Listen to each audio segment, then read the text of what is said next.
Amsterdam, décembre 1942. Bien sûr, cette fois encore, je suis revenu de la lande chargé de diverses commissions, comme d'habitude. Une ex-soubrette, soignée pour des calculs biliaires, voulait avoir sa teinture pour les cheveux. Une jeune fille ne pouvait quitter son lit parce qu'elle n'avait pas de chaussures. Et tant d'autres menus faits. Encore que cette histoire de chaussures n'est rien d'un détail, naturellement. Et puis, il y avait une mission dont j'avais promis avec empressement de m'acquitter, mais qui s'est mise à me peser de plus en plus. Il y a beau temps que notre soubrette a pu se reteindre les cheveux, et que la fille aux pieds nus peut sortir de son lit et affronter la boue, mais je n'ai pas encore donné suite à la demande du docteur K, et la maladie qui m'a immobilisé quelques semaines n'en est vraiment pas l'unique raison. L'un des derniers soirs avant mon départ, je suis entré dans son petit bureau sobrement installé, où il travaillait parfois jusqu'à une heure avancée de la nuit. Il avait l'air fatigué, menu et pâle. Il poussa un instant de côté un épais dossier, non sans en avoir souligné avec humour les singularités. Puis il regarda autour de lui, comme pour chercher quelque chose. Il semblait trouver ses mots avec difficulté. On avait fini par se sentir dans la peau d'un vieillard ces derniers mois. Cette maudite guerre finirait pourtant bien un jour. D'abord, on voulait aller se réfugier un long moment au fond d'une grande forêt pour oublier beaucoup de choses, et puis l'on aimerait bien aller visiter Malaga et Séville, car à l'endroit où l'on voudrait conserver le souvenir de ces deux villes, on avait encore une place vide. On voudrait bien aussi se remettre au travail. Il y aurait sûrement une nouvelle Société des Nations. Comment de la Société des Nations nous en étions subitement venus à ces deux sœurs de la haie, l'une blonde et l'autre brune, je ne le sais plus exactement. Mais il avait une chose à me demander. Lorsque je serais de nouveau en congé à Amsterdam, est-ce que je voulais bien leur écrire pour leur parler à ma manière de la vie à Westerbork? Oui, dis-je, croyant comprendre. Il est certainement indispensable de garder le contact avec l'arrière. Votre ami K était presque indigné. L'arrière? Mais ces deux femmes représentent pour nous beaucoup plus que l'arrière. Elles sont une part de notre vie. Et dans la tristesse de ce petit bureau nu, tandis que la soirée s'avançait, il m'a parlé de vous deux avec un enthousiasme si communicatif que j'ai volontiers accédé à sa demande et accepté de vous écrire. Mais pour être franche, maintenant je suis bien ennuyé. Que vous dire au juste de la vie à Westerbork? J'y suis venu pour la première fois durant l'été. Jusqu'à ce moment-là, tout mon savoir sur la Drenthe se résumait à ceci: on y voyait beaucoup de dolmens. Et voilà que j'y trouvais soudain un village de baraques en bois, serti entre ciel et lande, avec en son milieu un champ de lupins d'un jaune éblouissant et des barbelés tout autour. Il y avait là des vies humaines à ramasser par brassées. À vrai dire, je ne m'étais jamais douté que sur cette lande de Drenthe, des émigrés allemands étaient détenus depuis 4 ans. En ce temps-là, j'étais trop occupé en collecte pour les petits Espagnols et les petits Chinois. Les premiers jours, je parcourais le camp comme on feuillette les pages d'un livre d'histoire. J'y ai rencontré des gens qui avaient été internés à Buchenwald et à Dachau, à une époque où ces noms ne représentaient pour nous que des sons lointains et menaçants. J'ai rencontré d'anciens passagers de ce bateau qui a fait le tour du monde sans être autorisé à accoster dans aucun port. Vous vous en souvenez, nos journaux en ont fait leurs gros titres à l'époque. J'ai vu beaucoup de photos de petits-enfants qui, entre-temps, ont dû bien grandir dans tel ou tel endroit inconnu de la planète. On peut se demander s'ils reconnaîtront leurs parents, à supposer qu'ils les revoient jamais. En un mot, on avait l'impression de voir matérialiser devant soi un peu de la destinée juive des 10 dernières années, et ce, alors qu'on s'attendait à ne trouver en Drenthe que des dolmens. À vous couper le souffle. Durant cet été 1942, c'était il y a des années, nous semble-t-il, Il s'est passé en ces quelques mois bien plus de choses qu'on ne peut en assimiler dans la même période. Cette petite colonie a été remuée jusqu'aux moelles. Les premiers occupants du camp ont assisté avec stupéfaction à la déportation massive des Juifs de Hollande vers l'est de l'Europe. Eux-mêmes avaient d'ailleurs eu à payer dès le début un lourd tribut humain lorsque le nombre des volontaires du travail ne répondait pas exactement aux prévisions. Un soir d'été, j'étais en train de manger ma ration de choux rouges en bordure de ce champ de lupins tout jaunes qui s'étendait entre notre cantine et la baraque de désinfection, et j'ai déclaré d'un ton méditatif et inspiré « Il faudrait écrire la chronique de Westerbork ». À ma gauche, un homme d'un certain âge, lui aussi mangeur de choux rouges, a répondu « Oui, mais il faudrait être un grand poète ». Il avait raison, il faudrait être un grand poète, les récits journalistiques ne suffisent plus. L'Europe entière se change peu à peu en un immense camp. L'Europe entière pourra bientôt disposer du même genre d'amères expériences. Si nous bornons à nous rapporter mutuellement les faits nus, familles dispersées, biens pillés, libertés confisquées, nous risquons la monotonie. Et les barbelés et la ratatouille quotidienne n'offrent pas non plus matière à beaucoup d'anecdotes piquantes pour les gens de l'extérieur. Je me demande d'ailleurs combien il restera de gens à l'extérieur si l'histoire continue à vivre longtemps encore le cours où elle s'est engagée. Vous voyez bien, j'en étais sûr, ma description de Westerbork est mal partie. Dès le début, je m'enlise dans les considérations générales. Et de toute façon, quand par nature on est plus ou moins porté à la spéculation, on est à vrai dire inapte à caractériser un lieu ou un événement donné. On s'avise en effet que les matières premières de la vie, si j'ose dire, sont partout les mêmes, et qu'en n'importe quel endroit de cette terre, on peut donner un sens à sa vie, ou alors mourir, que la grande ourse brille avec la même rassurante fixité au-dessus d'un trou perdu, d'une grande ville au cœur du pays, ou, supposition téméraire de ma part, d'une mine de charbon de Silésie, et que par conséquent, l'ordre de l'univers ne semble nullement perturbé. En fait, je voulais simplement dire ceci. Je ne suis pas poète, et de surcroît, je me sens assez désemparé devant cette promesse faite à K. Car, si chargé d'émotion que soit pour nous le nom de Westerbork, ce nom qui continuera à résonner dans notre vie jusqu'à la fin de nos jours, je serais aujourd'hui encore bien en peine de savoir exactement que vous dire de la vie que l'on y mène. C'est une vie tellement agitée, encore qu'il se trouvera sans doute beaucoup de gens pour soutenir qu'elle est au contraire d'une monotonie mortelle. Mais le lendemain de cette soirée où j'avais entendu votre ami K prononcer les noms de Séville et de Malaga, avec les accents d'un désir si passionné, je l'ai rencontré dès le matin dans les 3 passages pavés entre les baraques 14 et 15.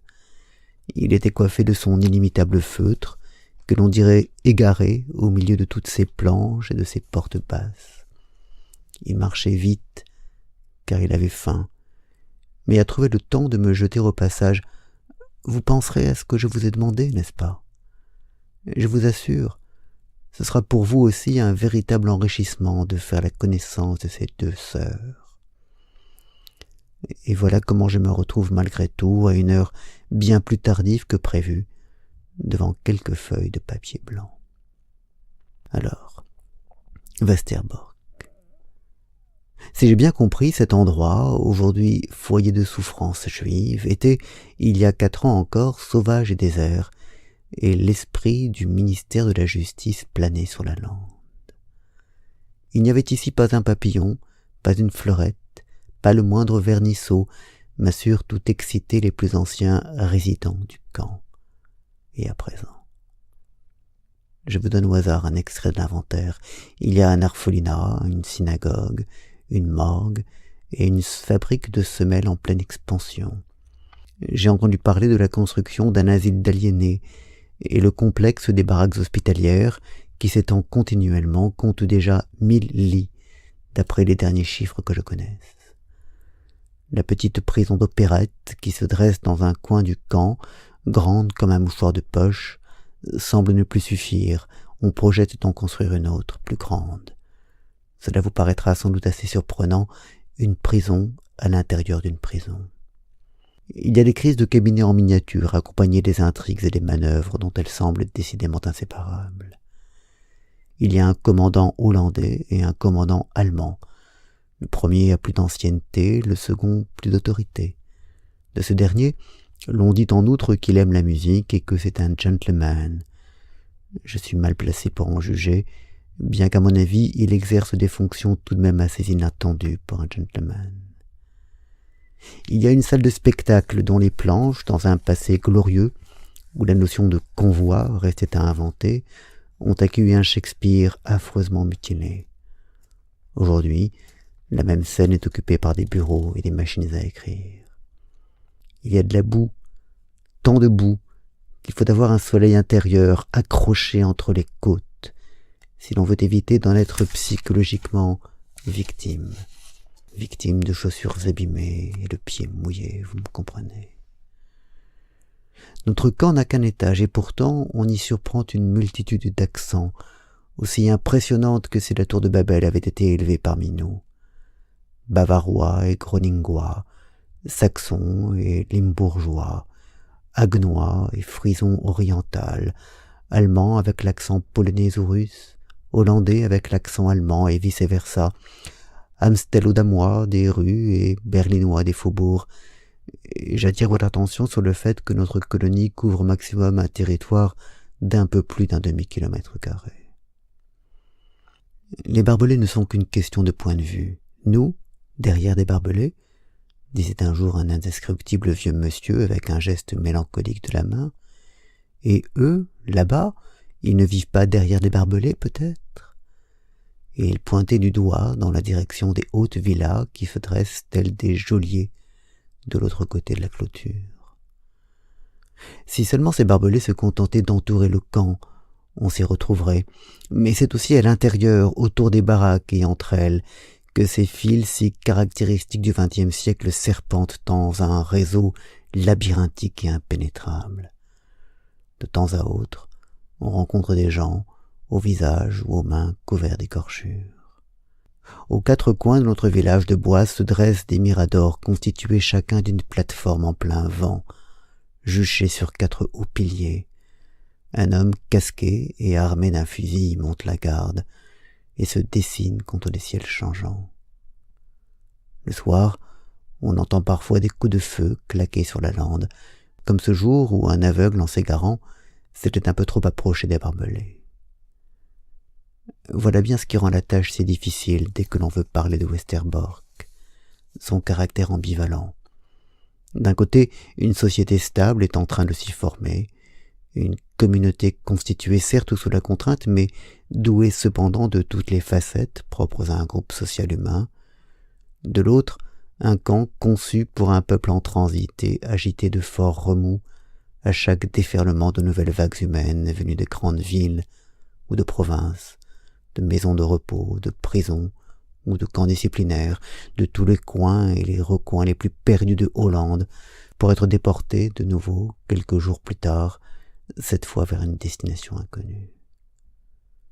Vous pensez si l'on se bouscule sur ce demi-kilomètre carré, car tout le monde n'est pas bien sûr comme cet homme qui bourrera un jour son sac à dos pour monter dans le train de son propre mouvement, et qui répondit au questionneur qu'il voulait être libre de partir quand bon lui semblait, à lui. Cela m'a fait penser à ce juge romain qui disait à un martyr « Sais-tu que j'ai le pouvoir de te tuer ?» Et l'autre « Mais savez-vous que j'ai le pouvoir d'être tué ?» Mais à part cela, on se bouscule tout de même beaucoup à Westerbork. C'est une vraie mêlée, comme, après le naufrage, autour du dernier bout de bois, auquel s'accrochent désespérément beaucoup trop de gens en train de se noyer. On préfère rester, même dans cette province perdue, la plus déshéritée de Hollande, et passer l'hiver derrière les barbelés plutôt que de se laisser entraîner au fin fond de l'Europe, vers des contrées et des destinations inconnues, d'où seuls des échos très rares et très vagues sont parvenus jusqu'à présent à ceux qui sont demeurés ici.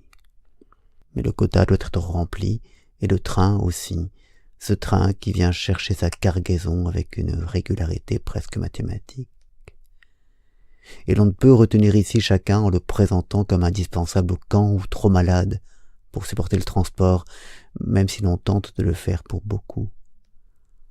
On se dit certains jours qu'il serait plus simple de partir soi-même une fois pour toutes, en convoi, plutôt que de devoir être témoin, semaine après semaine, des angoisses et du désespoir des milliers et des milliers d'hommes, de femmes, d'enfants, d'infirmes, de débiles mentaux, de nourrissons, de malades et de vieillards, qui glissent entre nos mains secourables en un cortège presque ininterrompu. Mon stylo ne dispose pas d'accents assez poignants pour vous donner une image tant soit peu fidèle de ces convois. Vu du dehors, il semblait pouvoir sécréter à la longue une noire monotonie, et pourtant chacun d'eux était à part et possédait pour ainsi dire son atmosphère propre. Lorsque le premier convoi est passé entre nos mains, nous avons cru un moment ne plus pouvoir jamais rire ou être gais. Nous nous sommes sentis changés en d'autres êtres, soudain vieillis, étrangers à toutes nos anciennes amitiés. Mais ensuite, lorsqu'on revient parmi les hommes, on s'aperçoit que partout où il y a des hommes, il y a de la vie, et que la vie est toujours là, dans ses innombrables nuances, avec un rire et une larme, pour reprendre l'expression populaire. Tout était différent selon que les nouveaux arrivants avaient eu le temps de se préparer, de se munir d'un sac à dos bien rempli, ou bien avaient été traînés à l'improviste hors de chez eux, ou fauchés en pleine rue. À la longue, nous n'avons plus connu que le dernier cas. Lors des premiers convois de rafles, en voyant arriver des gens en pantoufles et en sous-vêtements, tout Westerbork, en un mouvement unanime d'effroi et d'héroïsme, s'est dépouillé jusqu'à sa dernière chemise, et l'on a tenté, dans une coopération parfois admirable avec l'arrière, de fournir aux partants le meilleur équipement possible. Mais quand on songe à tous ceux qui sont allés, presque nus, au-devant des rigueurs de l'hiver d'Europe orientale, et à cette mince couverture qui était parfois tout ce que nous pouvions leur distribuer dans la nuit, quelques heures avant le départ. Nous avons vu arriver le prolétariat des grandes villes. Il étalait sa pauvreté et sa crasse dans la nudité des baraques, et beaucoup se demandaient, bouche bée, qu'a-t-elle donc fait pour eux, cette fameuse démocratie d'avant-guerre? Les gens de Rotterdam formaient une classe à part, aguerris qu'ils étaient par le bombardement de leur ville au moment de l'invasion allemande. Il en faut beaucoup pour nous effrayer, entendait-on dire à beaucoup d'entre eux. Si nous en avons échappé, nous nous tirerons aussi de cette nouvelle épreuve. Et quelques jours plus tard, ils montaient en chantant dans le train, mais on était en plein été, et l'on ne voyait pas encore de vieilles gens ou d'infirmes portés sur des brancards, fermer le cortège, comme ce fut le cas depuis. Les récits des Juifs de Heerlen, de Maastricht, et de je ne sais quelles autres villes du sud du pays bourdonnaient encore des adieux grandioses que les Limbourgeois leur avaient réservés dans leur exode. On sentait qu'ils pourraient vivre encore longtemps sur ce réconfort moral.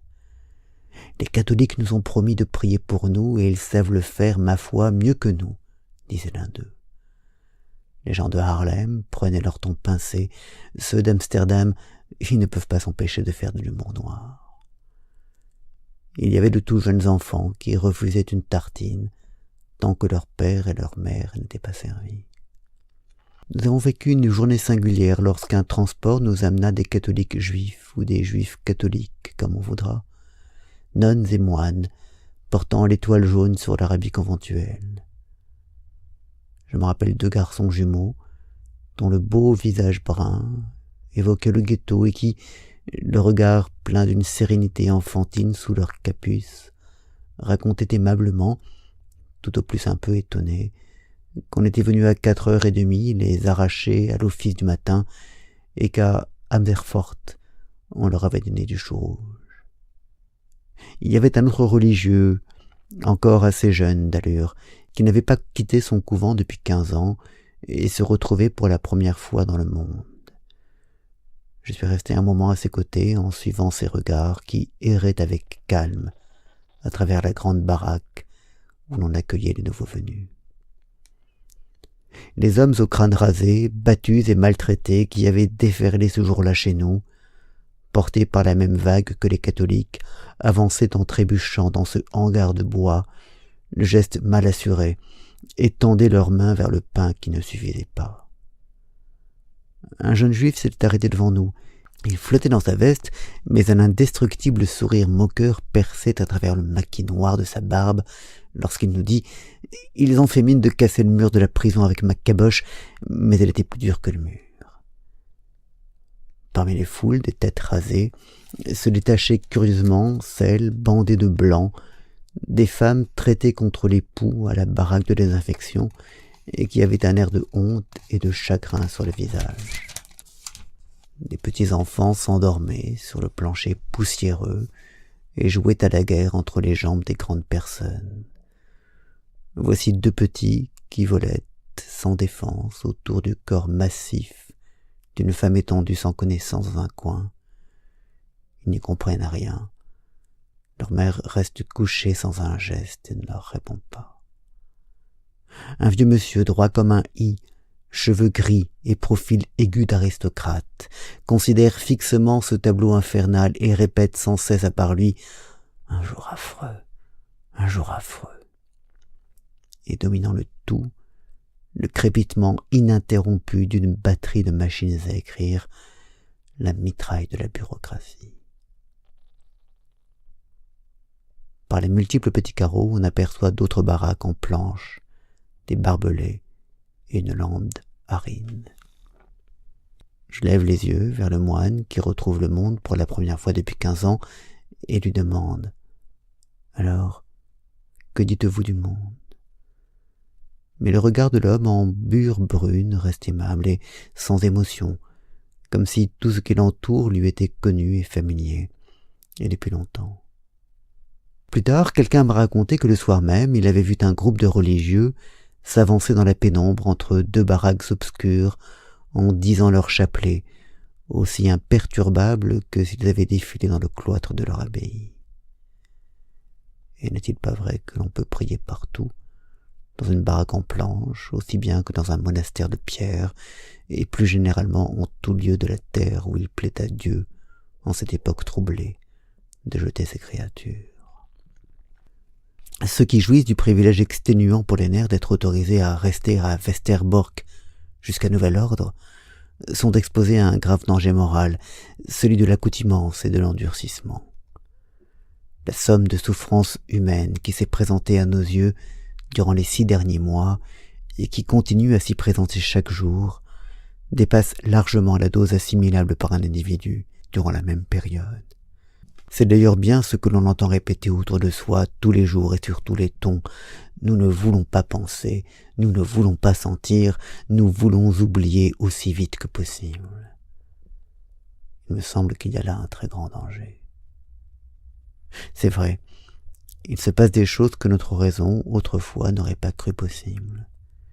Mais peut-être y a-t-il en nous d'autres organes que la raison, inconnus de nous autrefois, et qui nous permettent de concevoir ces choses stupéfiantes. Je crois qu'à chaque événement correspond chez l'homme un organe qui lui permet d'assimiler cet événement. Si nous ne sauvons des camps où qu'ils se trouvent que notre peau et rien d'autre, cela ne suffira pas. Ce qui importe en effet, ce n'est pas de rester en vie coûte que coûte, mais la façon de rester en vie. Il me semble parfois que toute situation nouvelle, qu'elle soit meilleure ou pire, comporte en soi la possibilité d'enrichir l'homme de nouvelles clartés. Et si nous abandonnons à la décision du sort les dures réalités auxquelles nous sommes irrévocablement confrontés, si nous ne leur offrons pas dans nos têtes et dans nos cœurs un abri pour les y laisser décanter et se muer en facteurs de mûrissement, en substance dont nous puissions extraire un sens, cela voudra dire que notre génération n'est pas armée pour la vie. Je sais, ce n'est pas si simple, et pour nous, juifs, moins encore que pour d'autres, mais si, au dénûment général du monde d'après-guerre, nous n'avons à offrir que nos corps sauvés au prix du sacrifice de tout le reste, et non ce nouveau sens jailli des plus profonds abîmes de notre détresse et de notre désespoir. Cela ne suffira pas. De l'enceinte même des camps, de nouvelles pensées devront rayonner vers l'extérieur, de nouvelles intuitions devront étendre la clarté autour d'elles et, par-delà nos clôtures de barbelés, rejoindre d'autres intuitions nouvelles que l'on aura conquises hors des camps, au prix d'autant de sang et dans des conditions devenues peu à peu aussi pénibles. Et sur la base commune d'une recherche sincère de réponses propres à éclaircir le mystère de ces événements, nos vies précipitées hors de leur cours pourraient peut-être refaire un prudent pas en avant. C'est pourquoi cela m'a paru un si grand danger d'entendre répéter constamment autour de moi « Nous ne voulons pas penser, nous ne voulons pas sentir, le mieux est de se cuirasser contre toute cette détresse. » Mais la souffrance, sous quelque forme qu'elle se présente à nous, n'appartient-elle pas, elle aussi, à l'existence humaine? Je m'aperçois tout à coup que j'ai très largement dépassé les limites du service que votre ami K m'avait innocemment demandé. Je devais vous parler de la vie à Westerbork, non vous exposer mes idées personnelles. Je n'y puis rien, cela m'a échappé. Mais les vieilles gens, tous ces vieillards usés, ces infirmes, à quoi bon leur jeter à la face mes principes philosophiques? De toute l'histoire de Westerbork, le chapitre le plus triste sera sûrement celui consacré aux personnes âgées. Il sera peut-être encore plus poignant que l'épisode des martyrs d'Elecum, dont l'irruption mutilée a fait courir un frisson d'horreur par tout le camp. À des gens jeunes et bien portants, on pouvait dire que l'histoire chargeait nos épaules d'un destin exceptionnel et que nous devions trouver en nous la grandeur qui nous permettrait d'en soutenir le poids, toutes choses auxquelles on croit soi-même et que l'on peut mettre en pratique dans sa propre vie. On pouvait leur dire que nous étions en droit de nous considérer comme des soldats placés en première ligne, même s'il était très particulier le front où l'on nous envoyait. En apparence, nous étions condamnés à une passivité totale, mais qui pouvait nous empêcher de mobiliser nos forces intérieures? Mais avez-vous jamais entendu parler de soldats de 80 ans, brandissant pour seule arme la canne blanche des aveugles? Par un matin d'été, de bonne heure, je suis tombé sur un homme qui ne cesse de marmonner, l'air abasourdi. « Vous avez vu ce qu'ils nous ont envoyés comme travailleurs en Allemagne ?» Et m'étant hâté vers l'entrée du camp, j'ai pu assister au moment précis où on les déchargeait comme des colis de vieux camions branlants, une théorie de vieillard, et nous restions plantés là, plutôt pantois pour tout venir. Cela nous paraissait aller un peu loin, mais quelque temps après, nous avions déjà pris le pli, et à chaque nouveau convoi, nous nous demandions, le plus naturellement du monde.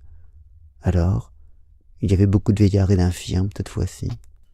Une petite vieille avait oublié ses lunettes et sa fiole de pilules à la maison, sur la cheminée.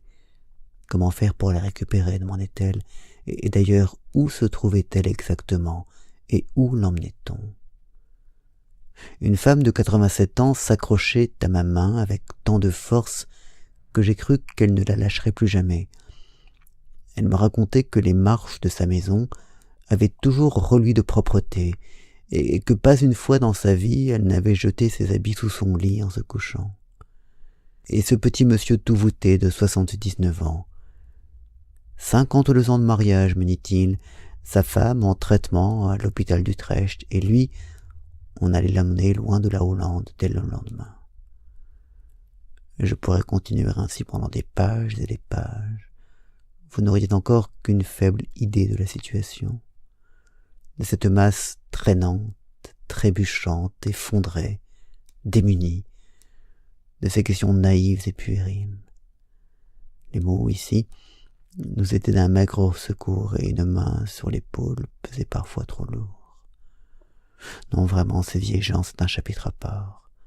Leurs gestes maladroits, leurs visages éteints peuplent encore les nuits sans sommeil de beaucoup d'entre nous. En l'espace de quelques mois, la population de Westerbork grossit d'alluvions diverses et passait de 1000 à environ 10 000 personnes.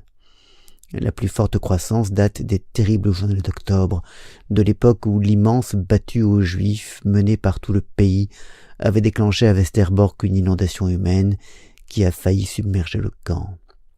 Il ne s'agit donc pas précisément de ce qu'il est convenu d'appeler une société à la croissance organique, à la respiration régulière, et pourtant, et c'est à vous couper le souffle, on y retrouve toutes les facettes, les classes, les ismes, les oppositions et les courants de pensée qui divisent la société, et ce sur une superficie inchangée d'un demi-kilomètre carré. À la réflexion, faut-il vraiment s'en étonner? Chaque individu n'emporte-t-il pas avec lui et au-dedans de lui la tendance politique, la couche sociale, le niveau culturel qu'il incarne? Mais ce dont on ne cesse de s'étonner, c'est qu'en présence de la détresse commune, ces oppositions se maintiennent sans céder un pouce. Dans la boue, entre deux grands baraquements, j'ai rencontré l'autre jour une jeune fille qui a commencé par me dire que si elle était à Westerbork, c'était le fait du hasard. Il y a là un phénomène général tout à fait étonnant. Chacun pense que son cas particulier est unique et dû à un hasard malheureux. Nous sommes encore bien éloignés d'une conscience historique commune. Pour en revenir à cette jeune fille, elle m'a fait sa complainte, paquet qui n'arrivait pas, chaussures égarées, mais soudain, son visage s'est illuminé. Malgré tout, nous sommes très bien tombés. Les gens de notre baraque, c'est vraiment l'élite. Tu sais comment les autres appellent notre baraque, poursuivit-elle, toute fière? La courbe du Ehrenkracht. J'en suis resté sans voix. Mon regard allait de ses chaussures abîmées à son visage fardé, et je ne savais plus si je devais rire ou pleurer.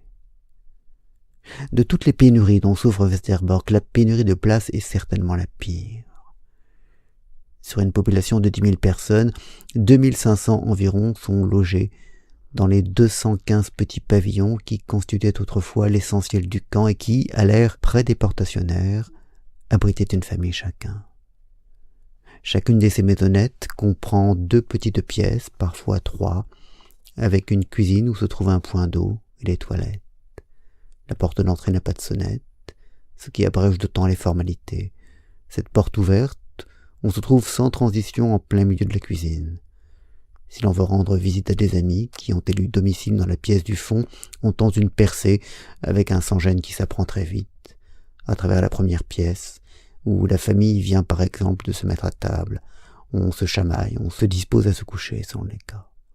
En outre, depuis quelque temps, ces chambrettes sont généralement bourrées de visiteurs venus des grandes baraques que l'on n'est pas fâché de fuir à l'occasion. Car les occupants de ces chambres sont les princes de Westerbork, enviés de tous et constamment assiégés. La grande détresse, la détresse criante de Westerbork ne commence vraiment que dans ces immenses baraques élevées à la hâte, dans ces hangars de planches disjointes, bourrés de cargaisons humaines et où, sous le ciel bas du linge que font sécher des centaines de personnes, les chalits de fer s'entassent sur 3 niveaux. Ces malheureux Français ne se doutaient pas que sur les lits qu'ils ont construits naguère pour leurs lignes Maginot, des Juifs exilés dans quelques landes perdues de Drenthe passeraient leurs nuits anxieuses, peuplées de cauchemars. Je me suis laissé dire en effet que nos lits viennent de la ligne Maginot. Ces chalits, on y vit, on y meurt, on y mange, on y est cloué par la maladie, on y passe des nuits sans sommeil à écouter les enfants qui pleurent, à ressasser la même question. Pourquoi ne reçoit-on à peu près aucune nouvelle des milliers et des milliers de gens qui sont partis d'ici? Sous les lits s'empilent des valises, aux montants de fer pendent des sacs à dos, seul espace de rangement disponible. Le reste du mobilier se compose de tables de bois brut et d'étroits bancs de bois. Quant aux conditions d'hygiène, mieux vaut que cette pudique relation n'en dise rien, sinon je me verrais forcé de vous imposer certains détails peu ragoûtants. Disséminés dans l'immense salle, quelques poêles dispensent juste assez de chaleur pour ces petites vieilles qui s'agglutinent en cercle autour d'eux. Comment fera-t-on pour passer l'hiver dans ces baraques? Nous nous posons encore la question.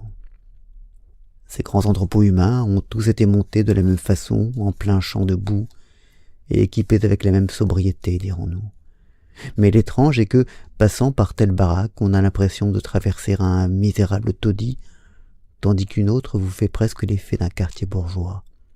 Plus étonnant encore, on dirait que chaque lit, chaque table de bois, sécrète son atmosphère propre.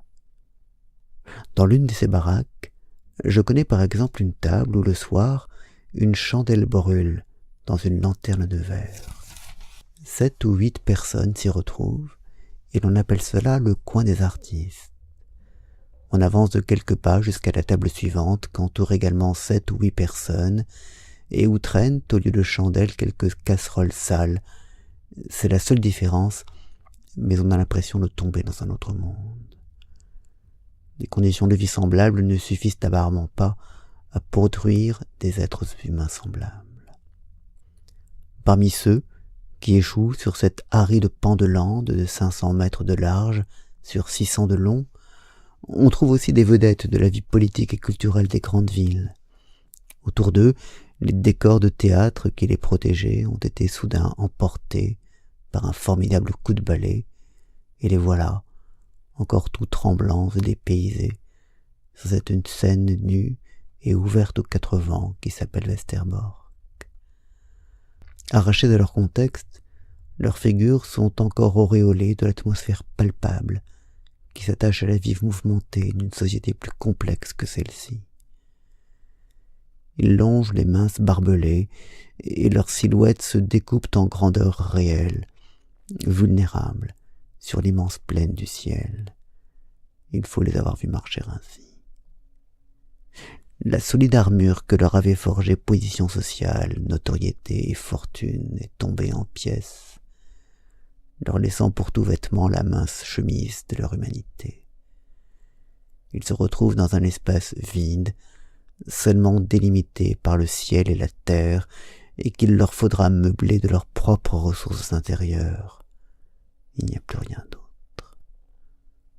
On s'aperçoit aujourd'hui qu'il ne suffit pas, dans la vie, d'être un politicien habile ou un artiste de talent.